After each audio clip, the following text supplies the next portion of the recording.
C'est bon. Alors Pierre, tu sors de l'entretien avec la préfecture cet après-midi.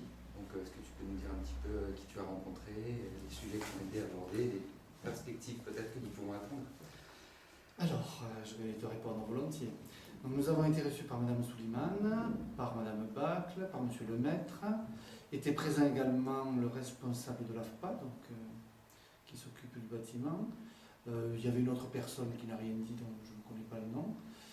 Et donc nous étions avec Nicolas Fort de la boutique Solidarité, représentant le GPS.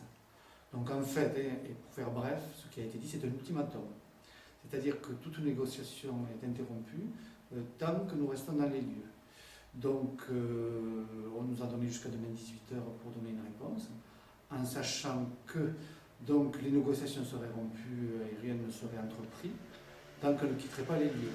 Et qu'à partir de demain 18h, si nous continuons le mouvement, ils appelleront une procédure de justice afin de nous expulser le plus rapidement possible.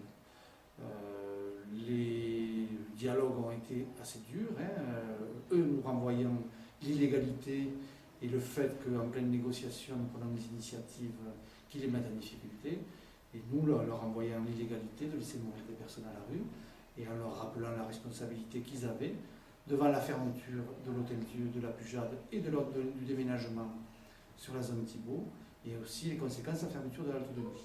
Donc ça a été un peu des dialogues assez tendus sur les responsabilités des uns et des autres.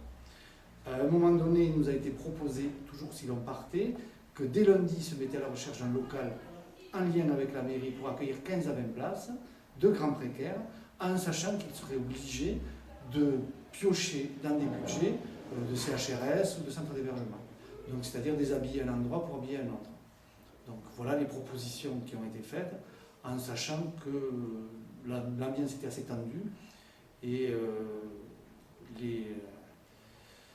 c'était tendu et difficile, voilà, on va dire ça comme ça. Donc nous avons une fois de plus renvoyé l'État sur ses responsabilités et sur le fait que nous sommes des travailleurs sociaux qui n'ont rien à proposer en termes d'hébergement, même de logement ou de suivi, et que nous, en termes de mise à l'abri dans notre mission sanitaire, nous sommes obligés de laisser des gens à la rue et de les laisser dans les rues toulousaines, vu qu'il n'y a plus rien sur le centre-ville.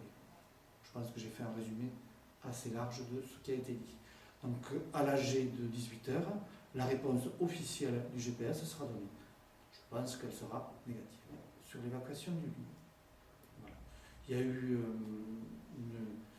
des remarques assez ironiques sur le fait qu'il n'y ait eu que 3 personnes accueillies hier soir, et des remarques ironiques aussi sur le fait qu'on n'ait jamais essayé d'accompagner les gens à la zone Thibault.